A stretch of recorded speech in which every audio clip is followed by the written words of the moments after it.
The air in the terminal was thick with judgment. A 17-year-old girl clutching her ticket was just trying to follow the rules. But to the man in the $1,000 suit, she was just a target. "That's not for TikTok influencers," he sneered, loud enough for the entire gate to hear. He mocked her, tore down her dignity, and the gate agent just watched, her eyes cold with suspicion. But they both made one fatal mistake. They had no idea who she was, and they had no idea who was standing right behind them, watching it all. This isn't just a story about rudeness. It's a story about what happens when entitlement meets consequence at 30,000 feet. The Hartsfield-Jackson Atlanta International Airport was a roaring sea of humanity. At Gate B32, the atmosphere was particularly tense. The 4 p.m. flight to Washington, D.C., DCA, was delayed by 30 minutes, and the collective patience of the passengers was wearing as thin as the over-polished linoleum. People crammed every available seat, spilled onto the floor, and formed anxious, amorphous blobs around the charging stations. The air smelled of stale Cinnabon, jet fuel, and the faint, acidic tang of human stress. 17-year-old Maria Rivers sat pressed against a window, trying to make herself as small as possible. She was wedged between a wheezing, sleeping businessman and a large pillar, her backpack clutched tightly to her chest. Inside it were her laptop, 2 textbooks on aerodynamics, and a change of clothes. Her ticket, already creased from being checked a dozen times, was tucked into the pocket of her simple grey hoodie. She was alone, and she felt it. Every nerve in her body was a live wire, a mix of crippling anxiety and a fizzing, terrifying excitement. She was on her way to a prestigious 7-week STEM honors program, sponsored by the U.S. Air Force, held at Andrews Air Force Base. It was the opportunity of a lifetime. It was also the first time she'd ever flown by herself. She kept her headphones on, though no music was playing. They were a shield, a do not disturb sign for the world. But she couldn't block out the man pacing in front of her. His name was Richard "Rick" Lawson. He was in his late 30s, wearing a suit that was just a little too shiny, the fabric straining across his shoulders. A thick, obnoxious gold Rolex hung loosely on his wrist, and he hadn't been off his Bluetooth earpiece since Maria had arrived. His voice cut through the terminal drone like a buzzsaw. "Thompson, I'm telling you, the deal is soft until I get there," he barked into the mic. "No, I don't care what their preliminary offer is. We're not just buying Aerodyne's R&D, we're buying their Pentagon contracts. That's the gold mine. Just stall them. I'll be at the symposium by 8. I'll handle it." He clicked off the call with a heavy sigh and immediately began glaring at the gate podium, as if his stare alone could make the plane materialize. He was the kind of man who didn't just occupy space, he invaded it. At the podium stood Brenda Jensen. Brenda had been a gate agent for 19 years. The bright, eager smile she'd started with had long since been eroded by 1,000,000 passenger complaints, delays, and entitled jerks like Rick Lawson. Her face was set in a permanent mask of weary professionalism. Her voice, when she finally clicked on the microphone, was flat and metallic. "Good afternoon, ladies and gentlemen. We do apologize for the delay of Flight 2241 to Washington Reagan. We have received word that the aircraft is being cleaned, and we will be, hopefully, beginning our boarding process in approximately 10 minutes. A collective groan went through the crowd. Rick Lawson actually scoffed. "Unbelievable! Just unbelievable! Amateurs!" Maria sank lower in her hoodie, pulling the strings tight. Just 10 more minutes. Then the plane. Then DC. She closed her eyes, trying to picture the schematics of a turbine engine to calm her nerves. A few minutes later, Brenda's voice crackled again. "We will now begin pre-boarding for Flight 2241. We invite our active duty military members, families traveling with small children, and any passengers needing special assistance to board at this time. Please have your boarding passes ready." Maria's heart hammered against her ribs. This was it. This was the part the instructions from the program had been very clear about. She took a deep breath, stood up on shaky legs, and slung her backpack over one shoulder. She pulled out her boarding pass and the official DoD letter that accompanied it, just as she'd been told. She stepped out from behind the pillar and made her way toward the blue carpet of the boarding lane. She didn't get 2 steps before Rick Lawson's voice sliced through the air. "Oh, you have got to be kidding me." Maria froze. Rick Lawson had stepped directly into her path, blocking her way to the podium. He'd disconnected his earpiece and was looking at her with an expression of profound, theatrical disbelief. "Where do you think you're going?" he asked. His voice wasn't a question, it was an accusation. Maria's face flushed hot. Everyone was looking. I'm pre-boarding," she stammered, holding up her ticket as if it were a shield. Rick let out a short, barking laugh. "Pre-boarding?" He looked around, inviting the other passengers to join in. "Honey, pre-boarding is for active duty military and people in wheelchairs, not for whatever this is." He gestured vaguely at her hoodie and jeans. "Did you get lost on the way to the mall? That's not the line for TikTok influencers." A few people nearby tittered nervously. Others just stared, a captive audience to the unfolding humiliation. I'm supposed to," Maria said, her voice barely a whisper. She hated this, hated the attention, hated the pit in her stomach. "I have a letter." "A letter? How nice." Rick crossed his arms, planting his feet. He was enjoying this, feeding off her discomfort. "Look, some of us have important places to be. Real meetings. We don't have time for kids trying to sneak on early to get overhead bin space. What's your special assistance? Did you sprain your thumb scrolling?" Tears of frustration and shame pricked at Maria's eyes. She hated that he was making her cry. "Please," she said, trying to step around him. He stepped with her, blocking her again. "No, I want to see this. What's the scam? Did you buy a basic economy ticket and you're hoping they won't notice? Let me see that." Before she could react, he snatched the boarding pass from her trembling hand. His eyes scanned it, a sneer forming. "Economy Plus, seat 22B. He read it aloud, his voice dripping with condescension. "Well, look at you. Economy Plus. Must be nice, getting handouts. Who paid for this, your daddy?" That one word, "daddy," hit Maria like a physical slap. The tears she'd been fighting spilled over. "Stop it," she whispered, her voice cracking. "Give it back." "Sir," the voice came from the podium. Brenda, the gate agent, was now on her feet, her face a mask of irritation. The confrontation was holding up her boarding process. "Sir, you need to return to your seat," Brenda said, her voice sharp. "Let the passenger come forward." Rick held up his hands in mock surrender, but he didn't move. "I'm just trying to help, Brenda," he said, reading her name tag with familiarity. "This child is trying to cut the entire line, claiming she's special assistance. It's not right. It's disrespectful to the real soldiers." Brenda's gaze shifted from Rick to Maria, and in that look, Maria's heart sank.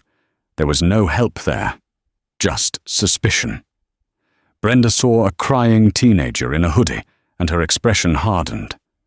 She was siding with him. "Mom," Brenda said, her professional tone barely concealing her skepticism. "What is your reason for pre-boarding?" Maria, now surrounded, felt like she was on trial. I'm a Gold Star family member," she whispered, the words feeling heavy and private in the public space. "My father he was in the Air Force." There was a brief, uncomfortable silence. Rick Lawson broke it. He scoffed, a look of pure disgust on his face. A gold star? Right, everyone's a victim these days. Everyone's got a story. What, did he stub his toe on a base? Is that what gets you a free pass now? Sir, that's enough! Brenda snapped, finally shocked by the cruelty. But the damage was done. The implication hung in the air. She's lying. Brenda turned back to Maria, her face still doubtful. Ma'am, I'm going to need to see some identification. Gold Star pre-boarding is for immediate family traveling to a dignified transfer or on official military orders. This flight to DCA... She trailed off, implying Maria's trip was illegitimate. It's for a program, Maria said, her voice shaking as she fumbled in her bag for the DOD letter. A STEM program. They told me to pre-board. A STEM program, Brenda repeated, her voice flat. She held out her hand for the letter, but before Maria could give it to her, Rick Lawson scoffed again. A STEM program. Just wait for your zones, kid. This is pathetic. Brenda seemed to make a decision. Ma'am, please step to the side. I need to board my active duty passengers. I'll look at your paperwork after Zone 2. But, they told me... Step to the side, please. Defeated, humiliated, Maria moved away from the podium. The tears streamed down her face as she retreated to her pillar, the eyes of the entire gate following her. Rick Lawson watched her go, a smirk of triumph on his face. He'd won. He'd put her in her place. He turned, retrieved his own first-class boarding pass, and sauntered over to the Zone 1 line, which was now forming. Maria just stood by the window, watching the rain begin to streak the glass, and wished she could disappear. The boarding process dragged on. Now boarding Zone 1, Brenda called out. Rick Lawson was the first in line. As he walked past the podium, he caught Maria's eye. He tapped his Rolex. See? Order. Rules. That's how the world works, sweetheart. He then turned to Brenda and gave her a slick smile.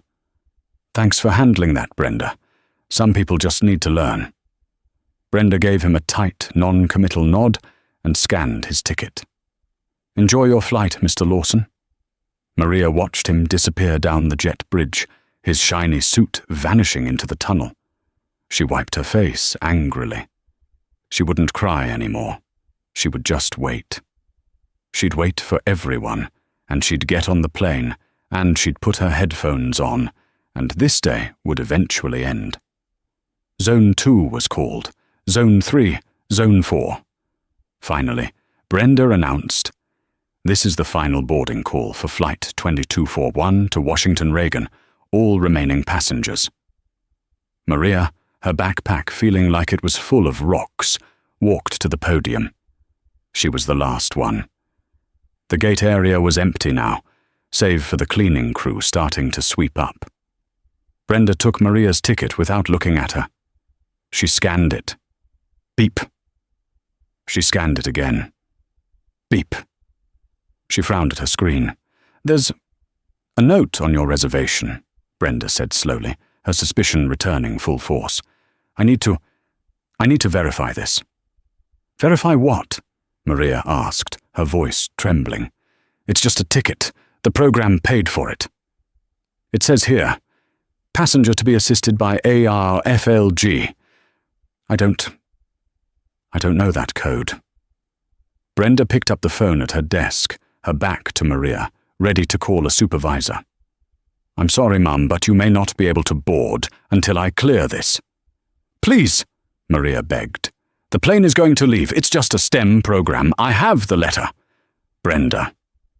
The voice was not loud, but it cut through the silence of the empty gate like a command. It was deep, calm, and radiated an authority that made the air itself seem to snap to attention. Brenda froze, the phone still in her hand.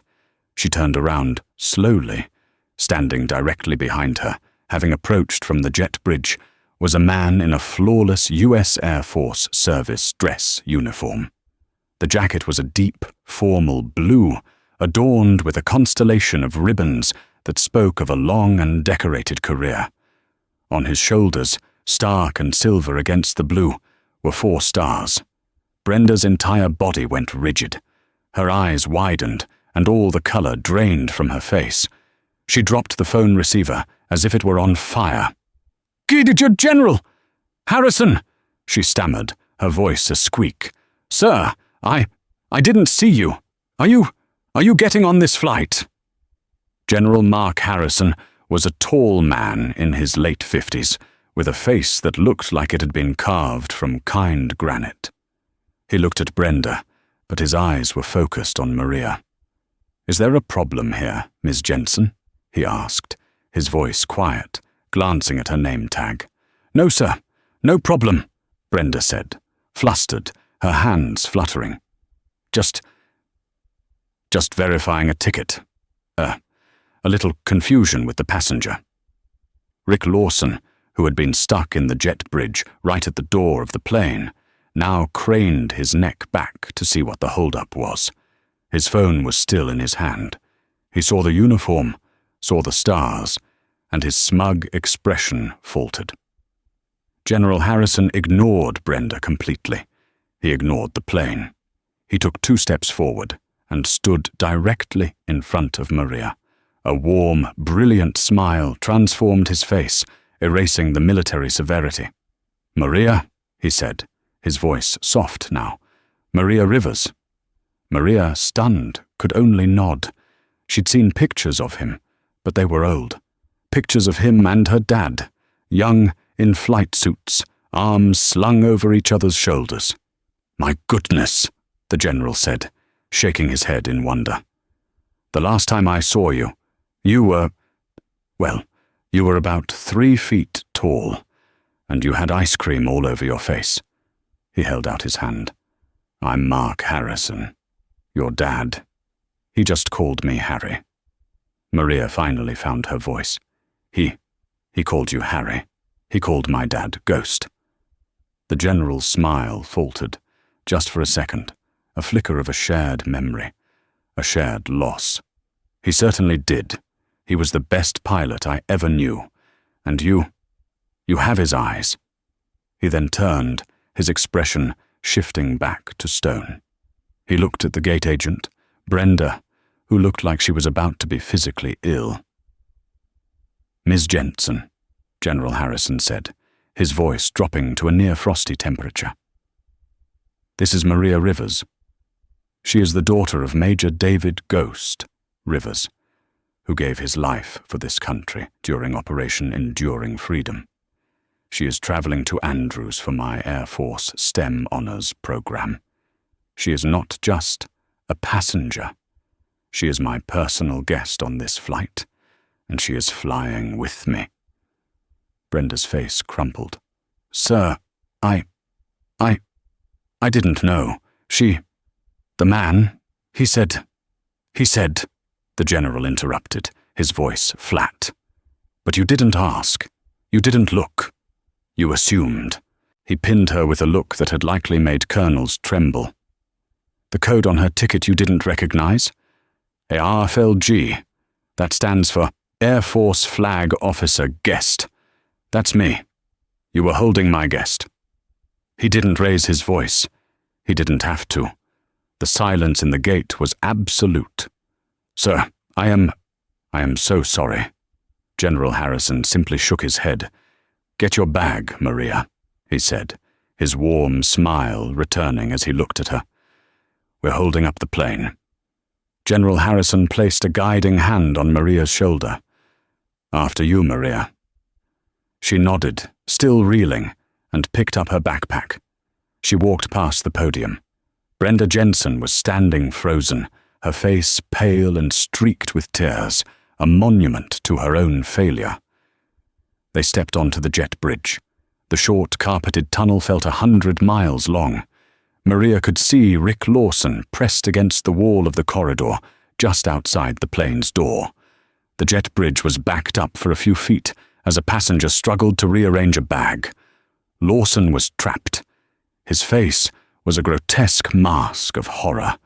The bravado, the sneering confidence, it was all gone, replaced by the raw, primal fear of a man who has just realized he has made a catastrophic, career-ending mistake. His shiny suit seemed to wilt under the fluorescent lights.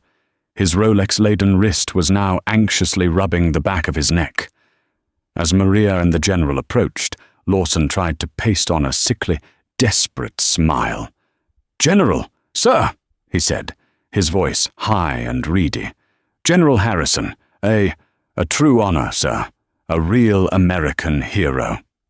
General Harrison didn't slow down. He just fixed Lawson with a look of pure, unadulterated ice. It was a look that didn't just see him. It saw through him. I was just back at the gate," Lawson stammered. "I was just trying to stand up for the rules, sir. For our military. I didn't realize. It was all a terrible misunderstanding." Harrison stopped, forcing Lawson to shrink back even further. "A misunderstanding?" The general's voice was quiet, lethal. "It looked pretty clear to me, son. It looked to me like you, a grown man, were enjoying the sport of bullying a 17-year-old girl." "No, sir. You," the general said, cutting him off, "questioned her integrity. You insulted her family. You mocked a gold star." He leaned in, just an inch. "I was standing right behind you in the Zone 1 line. I heard every single word." Lawson's jaw snapped shut. The blood drained from his face. He had been caught, red-handed, by the one man on earth he couldn't afford to offend. "Get to your seat," the general commanded, his voice a low growl. "And pray I don't remember your face." Rick Lawson, for the first time in his life, did exactly as he was told. He turned, wordlessly, and scurried onto the plane, disappearing into the first-class cabin. General Harrison took a deep breath, and the warm, kind Harry returned. "Sorry about that, Maria. The world's full of small men in big-ticket suits. Don't let them take up any space in your head." They stepped onto the aircraft. The flight attendants, seeing the 4-star uniform, immediately snapped to attention. "Welcome aboard, General," the lead attendant, Sarah, said with a bright smile. "We're so honored to have you. You're in 1A. Can I take your coat?" "Thank you, Sarah," he said, handing her his formal jacket. "But I have a guest. Ms. Rivers is with me. What seat is she in?" Maria held up her crumpled ticket. 22B, sir. I'm in the back. I'm fine, really." The general looked at the ticket and then looked at Sarah. "That won't do. Sarah, I need to sit with Ms. Rivers. We have a lot to catch up on. Is it possible to move her up here?" Sarah's smile didn't waver. She glanced at her tablet. "Of course, General. It would be our pleasure. The seat right next to you, 1B, is... Oh." She frowned. "I'm sorry, sir. 1B is taken. It's a Mr. Lawson." A slow, predatory smile spread across General Harrison's face. "Is that right?" he said, his voice laced with amusement. "Well, I'm sure Mr. Lawson is a very reasonable man. I'm sure he'd be happy to help a patriot." He looked past the curtain into the small first-class cabin. Rick Lawson was already in seat 1B, his laptop bag stowed, frantically typing on his phone. He looked up, saw the general, Sarah, and Maria all staring at him, and he froze. Sarah, professional but firm, stepped into the cabin. "Mr. Lawson? Excuse me." Lawson looked up, his eyes wide. "Yes?" "There's been a small seating change," Sarah said, her voice neutral. "General Harrison would like his protégé to sit with him for the flight. We were wondering if you would be willing to exchange your seat, 1B, for her seat, 22B. This was it. The moment of truth. Lawson was trapped. In front of the flight crew, the other first-class passengers, and a 4-star general, he was being asked to give up his prize. To say no would be to confirm his own pettiness, to commit an act of open defiance against the man he had just humiliated himself in front of. He looked at the general. He looked at Maria. He looked at the middle seat in Economy Plus written on her ticket. His face turned a shade of mottled purple. Of course, he choked out, the words tasting like ash. Absolutely. Happy to help our men and women in uniform, and their families. Wonderful, Sarah beamed. Oh no, General, you don't have to, Maria whispered, mortified. Nonsense, Maria. It's the least we can do, Harrison said, his voice booming slightly. Thank you, Mr. Lawson. You're a real patriot. The words, meant as a compliment, landed like a punch to the gut. Defeated, his shoulders slumped, Rick Lawson slowly, agonizingly, pulled his expensive Gucci laptop bag from the overhead bin. He stuffed his phone in his pocket. He refused to make eye contact with anyone. You'll be in 22B, Sarah said. It's a middle seat. Enjoy your flight. Maria and the general stood aside as Rick Lawson performed the walk of shame. He pushed past the curtain, his head down, and shuffled down the long aisle of the plane, a first-class refugee heading for the trenches of economy. The other passengers watched him go, a silent, knowing judgment in their eyes. Right this way, Ms. Rivers, Sarah said, gesturing to the plush, wide leather seat of 1B.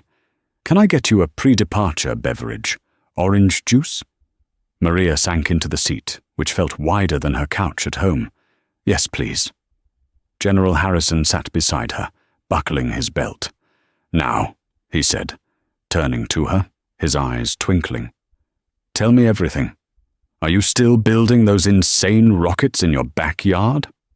The plane door closed with a pressurized hiss. As the flight attendants began the safety demonstration, Maria was in another world. She was sitting in a seat that probably cost more than her entire laptop, a glass of orange juice, fizzing in a real glass, sitting next to a man who was, to her, a legend.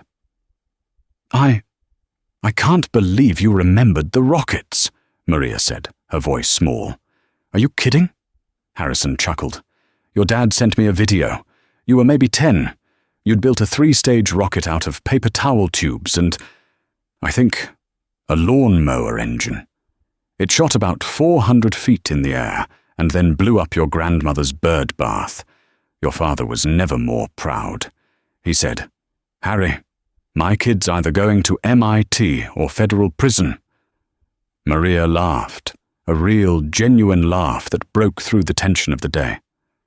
I miss him. Me too, kid, the general said, his voice going quiet. Me too.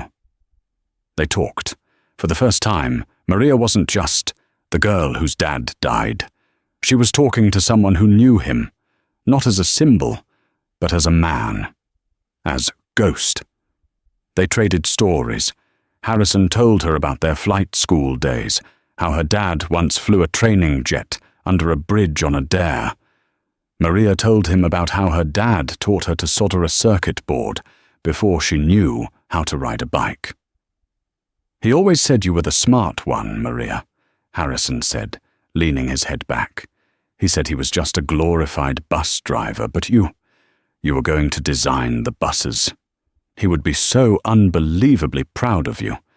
This STEM program, it's just the beginning. As the plane climbed to its cruising altitude, the fasten seatbelt sign pinged off. Far behind them, in the cramped confines of economy, Rick Lawson was having a very different experience. He was in 22B, a middle seat. To his right was a man, let's call him Big Earl, who was at least 300 pounds and had taken possession of the shared armrest with an air of finality. To his left was a young mother, Doris, who was flying with a perpetually fussy baby. Lawson pulled out his laptop, desperate to get online and salvage his meeting. He clicked the Purchase Wi-Fi button. Error.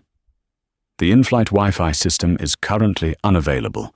We apologize for the inconvenience. A cold sweat broke out on Lawson's brow. He looked at his watch. 5:15 p.m. His pre-meeting call was at 6:30. He needed to get a new deck to his boss, Mr. Thompson. The old one was flawed. He'd discovered a miscalculation in the Aerodyne valuation just before boarding. Without the corrected numbers, the deal would look weak. He tried his phone. No service. Of course. He looked at the seat-back pocket in front of him. There was no in-seat power. His laptop battery, he now saw, was at 14%. He had forgotten to charge it at the gate, too busy pacing and complaining. Panic, real and acidic, began to rise in his throat. Up in first class, the meal service had begun. Maria was eating a surprisingly good grilled salmon, while General Harrison was reviewing some papers from a thin, official-looking binder. "So, this symposium you're speaking at?" Maria asked. "Is it a big deal?" You could say that," Harrison said, sipping a black coffee. "It's the annual Aerodyne Defense Summit. It's where all the big contractors, Lockheed, Northrop, Aerodyne, show off their new toys to the Pentagon. And, more importantly, to the Senate Armed Services Committee. A good word from me can fast-track a billion-dollar contract. A bad word can put it in development hell for a decade." He looked up from his binder, and his eyes drifted past the curtain, back toward the main cabin. "You meet all kinds of people in this business," he mused, as if thinking aloud. "People who build things. People who are passionate about pushing the envelope, about protecting this country. And then you meet the parasites, the men who don't build anything. They just buy, sell, and strip mine companies for parts. They see men like your father as a human resource cost on a balance sheet." He tapped his pen on the binder. The logo on the cover was for Aerodyne. "This company," he said, "is on the brink of something amazing. A new hypersonic drone engine. But they're also on the brink of being bought out by a venture capital firm. A firm called Axiom Capital." Maria didn't recognize the name. But far in the back, Rick Lawson, stewing in 22B, was an executive vice president at Axiom Capital. General Harrison pulled out his phone. The Wi-Fi, it seemed, was working just fine in first class. He typed out a short, simple text message. "Who are you texting?" Maria asked. "Just a colleague," the general said, a slight smile on his lips. "The CEO of Aerodyne, actually. A retired Marine named Thompson, just confirming our dinner plans before the symposium." He hit send. "You know," Harrison said, putting his phone away. "Your dad, Ghost, had a saying. He always said, 'Gravity is the ultimate form of karma, Harry. It doesn't care how rich you are. You make a mistake. You fall.'" He looked back toward the cabin again. "It's a long way down." The 2-hour flight from Atlanta to D.C. became an eternity of two starkly different realities. In first class, Maria was receiving a masterclass. General Harrison, seeing her genuine interest, had opened his binder and was walking her through the unclassified schematics of the new Aerodyne engine. "See this?" he said, pointing. "This is the problem. The fuel injection nozzle. It's revolutionary, but it's fracturing under thermal stress. They can't solve it. The Axiom Capital firm wants to scrap the whole project, sell the patent to a foreign competitor, and liquidate the R&D department. They call it trimming the fat." "But they can't," Maria said, her eyes tracing the diagrams. "They're so close. The flaw isn't the nozzle itself, it's the alloy. The thermal expansion coefficient is all wrong. They're using a standard titanium carbide. They need a ceramic matrix composite, something like hafnium carbide." General Harrison stopped talking. He stared at Maria. "Hafnium carbide?" "Yeah," Maria said, blushing, suddenly worried she'd overstepped. It's just theoretical, mostly, but at Mach 5, the heat and pressure would... I don't know. It's just something I read in a paper by... Dr. Emma Rostova, Harrison finished, his voice hushed. The leading expert in the field. She's part of the program at Andrews. She's the one who'll be mentoring you. He looked at Maria as if seeing her for the first time. My God, Maria. Your dad was right. You are smarter than both of us. He pulled out his phone again and typed another, longer text. 200 feet away, in 22B, Rick Lawson was in hell. His 14% battery had become 4%. His laptop was now a useless, expensive paperweight. Big Earl, the man to his right, had fallen into a deep, shuddering sleep. His head had lolled onto Lawson's shoulder, and a small, steady trickle of drool was darkening the fabric of his $3,000 suit. Every attempt to nudge him awake resulted in a grunt and a deeper lean. Doris, the mother on his left, was fighting a losing battle with her baby, who had discovered the singular joy of screaming at the top of his lungs. The smell of a desperately needed diaper change filled the air, a thick, cloying miasma. Lawson was trapped. He was sticky. He smelled. "Ma'am, can I get a gin and tonic?" he hissed at a flight attendant as she passed. "Certainly, sir," she said. "That'll be $12.99. We only take credit cards." Lawson, a man who hadn't paid for a drink on a plane in a decade, stared at her in disbelief. $12.99? He fumbled for his wallet, his elbow jamming into Big Earl's ribs, who grunted and snorted. He handed her his Amex. She ran it. "I'm sorry, sir. It's declined." "What? That's impossible," he snapped. "Run it again." She ran it again. "Declined, sir." Lawson's blood ran cold. This was his corporate card. It never declined. He tried his personal visa. Declined. Now the panic was no longer a gentle rise. It was a full-blown, suffocating wave. Something was wrong. Terribly wrong. He wasn't just in a bad seat. His life was unraveling. He looked at his dead laptop, his useless phone. He was completely disconnected. A man floating in a tin can, his entire future being decided by people on the ground without him. He thought of the deal. The Aerodyne merger. This was his one shot at a partner-level promotion. It was worth millions. He thought of his boss, Mr. Thompson. He thought of the general. And then the connection sparked in his brain. Aerodyne, the general's binder. Aerodyne, the symposium. Aerodyne, his boss's name. Thompson, the general's text. "I'm texting the CEO of Aerodyne, a retired Marine named Thompson." It wasn't a coincidence. It was a nightmare.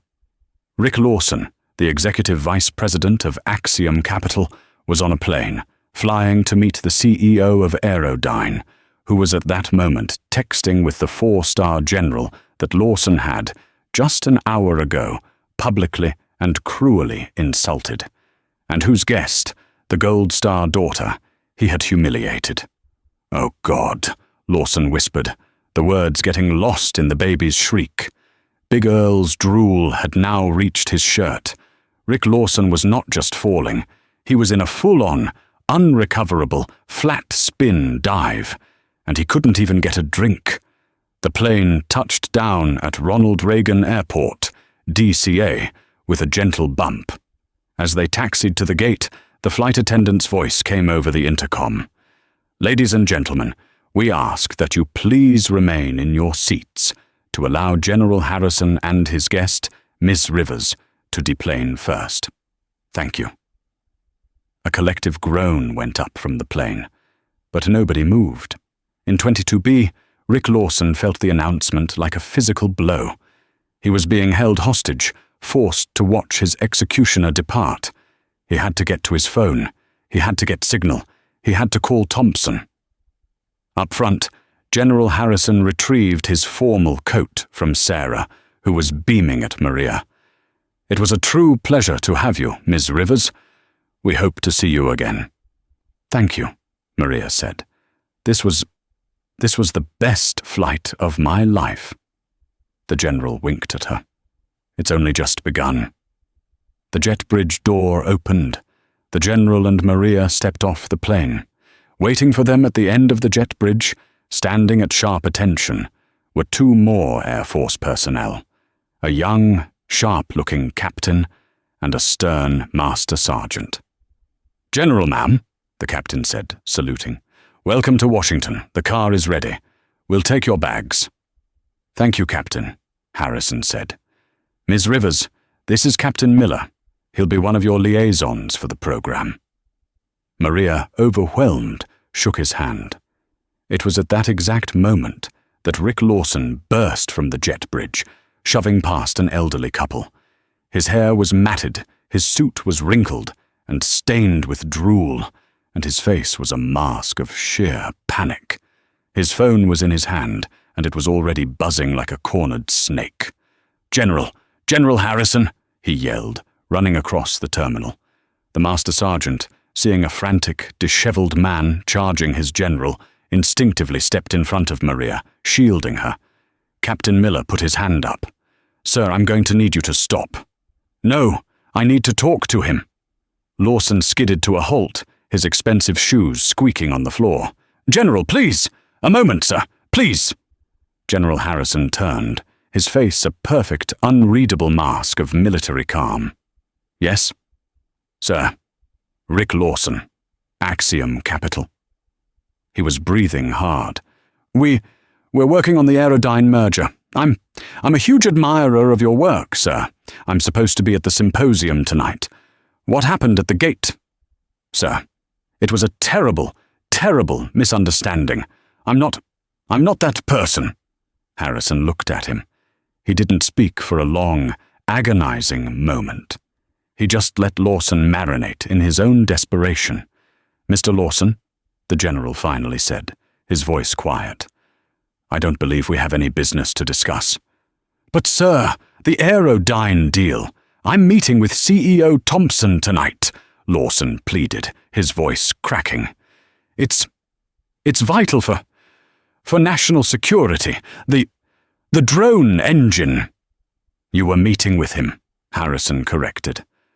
The hammer had fallen. Lawson's face went white. "What?" "I texted Mr. Thompson from the plane," the general said, his voice as cold and clear as the air at 30,000 feet. CEO Thompson, as it turns out, is a retired Marine. His own son-in-law was a pilot. He takes things like character and respect very seriously, as does the Pentagon. Lawson's phone buzzed in his hand. A new email. He looked down. From Robert Thompson. Subject: "Do not attend symposium. Call me now." "I told him," the general continued, his voice relentless, "about a young executive from Axiom Capital who felt it was his patriotic duty to publicly berate and humiliate the 17-year-old daughter of a fallen American hero." Lawson's phone buzzed again. A text from his boss. "You're fired. I told him," Harrison said, "that any firm that employs bullies who get their sport from tearing down a Gold Star child is not a firm that the United States Air Force wants handling its sensitive defense contracts. We don't partner with parasites, Mr. Lawson." Lawson was no longer breathing. He was just staring at his phone, at the 2-word text that had ended his career. His corporate cards were declined because he'd already been fired, mid-flight. "I believe your invitation to the symposium has been revoked," Harrison said. "And your merger. I'd be surprised if Axiom Capital is even allowed to bid on a defense contract for the next decade."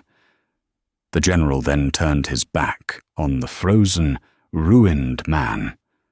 The warmth instantly returned to his face as he smiled at Maria. "Now, Maria," he said, as if they'd just been briefly interrupted. "Let's get you to Andrews. Dr. Rostova is waiting to meet you." She was very interested in your theories on hafnium carbide." He gently guided her past the captain and sergeant, and they walked away, their footsteps echoing in the terminal. Rick Lawson was left alone, standing in the middle of Gate 25, his phone in his hand, a ghost in a stained suit, his entire world having collapsed around him in the space of a 2-hour flight. The karma, as General Harrison had prophesied, was like gravity, impartial, absolute, and inescapable. It fell on Rick Lawson not as a single blow, but as a systematic, agonizing disassembly of his entire life, beginning the second he stepped off the jet bridge. He stood, panting, amidst the flow of travelers at Gate 25. The email from his boss, Mr. Davies, was burning on his screen. "You're fired." A text from the same number followed. "Call me. Now." Lawson's hand was shaking so violently he could barely press the call icon. He put the phone to his ear, his suit still reeking of baby formula and stale sweat, his shoulder damp with another man's drool. The call connected instantly, not even a full ring. "Rick." The voice on the other end was not his boss, Mr. Davies. It was Robert Thompson, the CEO of Aerodyne, the retired Marine. His voice was a low, lethal rumble. "You have 60 seconds to explain why I shouldn't personally call the U.S. Attorney for the Eastern District of Virginia and have you investigated for securities fraud." "What? See, sir?" Lawson stammered, the world tilting. "Don't sir me, son," Thompson snarled. "We had a deal, a $2.2 billion acquisition, and in your infinite wisdom, you decided to build your case by publicly, viciously, attacking the daughter of Major David Ghost Rivers. Did you know Ghost saved my son-in-law's life in Kandahar? Pulled him out of a burning-out C-130? Did that slip your mind when you were mocking his 17-year-old child? I didn't know. It was... She cut the line." Lawson's defense sounded pathetic, even to his own ears. "She's a Gold Star child, traveling on a DoD invitation to a program that was about to save my company," Thompson roared, all pretense of calm gone. "The program General Harrison invited her to, the general you insulted, the general who holds the entire Pentagon budget for hypersonic R&D in the palm of his hand. You didn't just insult a girl, you idiot. You insulted the entire United States Air Force. You insulted the memory of a hero. The Axiom merger is dead. Get off my line." The call ended. Lawson's phone immediately rang again. This time it was his boss, Mr. Davies. The following 10 minutes were a blur of high-decibel invective. Lawson was not just fired. He was, as Davies put it, a radioactive leper. "You lost the deal, Rick. You lost us all defense contracts for the foreseeable future. The Pentagon has already blacklisted Axiom. We're being sued by our shareholders for the stock dive, and you'd better believe we are suing you for gross negligence and reputational damages. We're clawing back every bonus you've ever earned. Your corporate accounts are frozen. Your assets are frozen. You are done." The click of the hang-up was the loudest sound Lawson had ever heard. He was adrift. He stumbled to a ticket kiosk, a desperate animal instinct to flee taking over. He'd just go home. He pulled out his personal Amex to book a flight back to Atlanta. Card declined. He tried his Visa. Card declined. He tried his debit card. Insufficient funds. Davies hadn't been bluffing. The legal department at Axiom had moved with the speed of a predator. His life, financially, had been erased mid-flight. He sank onto a hard plastic terminal seat, a ghost in a $3,000 suit. He checked his wallet. He had $142 in cash. Hours later, the man who had flown first class that morning was at the Greyhound bus station on L'Enfant Plaza. The air smelled of diesel fumes, stale urine, and despair. He pushed his last crumpled bills across the counter. "One way to Atlanta," he whispered. That'll be 128,50 tles, the attendant said, not looking up. Boarding in 10. Your seat 14B. He shuffled onto the bus, his Gucci bag dragging on the filthy floor. 14B was, of course, a middle seat. He squeezed in between a woman with a crying infant and a man who smelled of peach schnapps.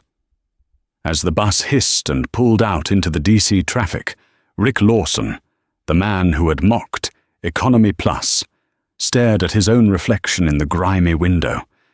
He had a 14-hour ride ahead of him, with nothing but the ruins of his life to keep him company. Brenda Jensen's reckoning was quieter, but no less absolute. She arrived for her 6 a.m. shift the next day, her stomach in knots, praying the incident had blown over. She'd replayed it all night. It was the man, Lawson, who was bad. I just tried to keep the line moving. She swiped her badge to open the staff door. A red light flashed. Access denied. A moment later, her station manager, a man she'd known for a decade, appeared. His face was grim. "Brenda, in my office. Bring your badge." In the sterile, windowless room, an HR representative she'd never seen before was waiting. On a laptop screen was the CCTV footage from Gate B32, paused on Brenda's own face, her expression a mask of cold suspicion as she looked down at Maria. "Brenda," the HR rep began, her voice devoid of emotion, "we received a formal complaint from the Department of Defense last night. It was strongly worded. It alleged profiling and a violation of the Air Carrier Access Act, specifically regarding a Gold Star family member." "It wasn't me," Brenda burst out, panic rising. "It was this man, this passenger. He was yelling. He was aggressive." "And you sided with him," the HR rep said, clicking play. They watched in silence. They watched Lawson snatch the ticket. They watched him mock Maria. And they watched Brenda, rather than defending the child, turn her suspicion on her. They watched her tell Maria to step to the side. "You had a duty of care," the manager said, his voice heavy. "You were the authority figure. You failed to de-escalate.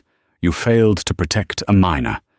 You failed to follow federal protocol for military families. In fact, you joined the harassment." I've been here 19 years, Brenda pleaded, tears welling. "And in 19 years, you learned nothing," the HR rep said flatly. "Your employment is terminated, effective immediately. Please place your badge and your airport credentials on the desk." A security guard quietly escorted her from the office, through the terminal she used to rule, and out to the curb. She stood by the passenger pickup, the place she'd seen 1,000 times. Only now she was on the wrong side of the glass. The job she had hated, but desperately needed, was gone. And all because she had looked at a 17-year-old girl and, like the man in the suit, assumed the worst. For Maria, the trajectory was the exact opposite. She was not falling. She was ascending. The ride to Andrews Air Force Base with General Harrison was a blur of gates, armed guards, and the distant roar of F-35s. She was taken directly to the R&D labs, a place that made her high school chem lab look like a child's toy. There, she met Dr. Emma Rostova. The scientist was a compact woman with piercing blue eyes and an aura of impatient brilliance. "So," Dr. Rostova said, skipping all pleasantries, "General Harrison says you are the daughter of Ghost. He says you are a prodigy. I say you are a child. The General has given you access to my lab. Do not touch anything. Just watch, and try not to slow us down." For a week, Maria did just that. She watched, she absorbed, she ran calculations in her head. She saw the flaw in the hypersonic engine, the one Dr. Rostova and her team were smashing their heads against, the nozzle fracture. On the 8th day, she finally spoke. "Dr. Rostova," Maria said, her voice quiet. You are using a titanium carbide alloy. The thermal expansion is fracturing the matrix. It will always fracture. Dr. Rostova stopped and turned. And you, child, have a better idea? Yes, Maria said, her voice gaining strength. A polymer-derived ceramic matrix, specifically hafnium carbide. It has a melting point of over 3,900 degrees Celsius. It can take the heat. Rostova stared at her. That is theoretical. It is too brittle, too unstable to fabricate. Not if you reinforce the matrix with silicon carbide fibers and use a polymer infiltration pyrolysis process, Maria said, the words tumbling out. You can print the nozzle and then bake it. It will be stronger, lighter, and it won't crack. Dr. Rostova was silent for a full minute. Then she turned to her team. You heard her. Get me the materials. Let's try the child's idea. For the next 6 weeks, Maria didn't just watch. She worked. She was in the lab 18 hours a day. She helped design the 3D model. She oversaw the pyrolysis. She fabricated the nozzle with her own hands. Then came the test. The nozzle was locked into the test engine. General Harrison was there. So was Robert Thompson, the Aerodyne CEO. Fire it up, Dr. Rostova commanded. The engine roared to life, a sound that Maria felt in her bones. The monitors lit up. The temperature climbed.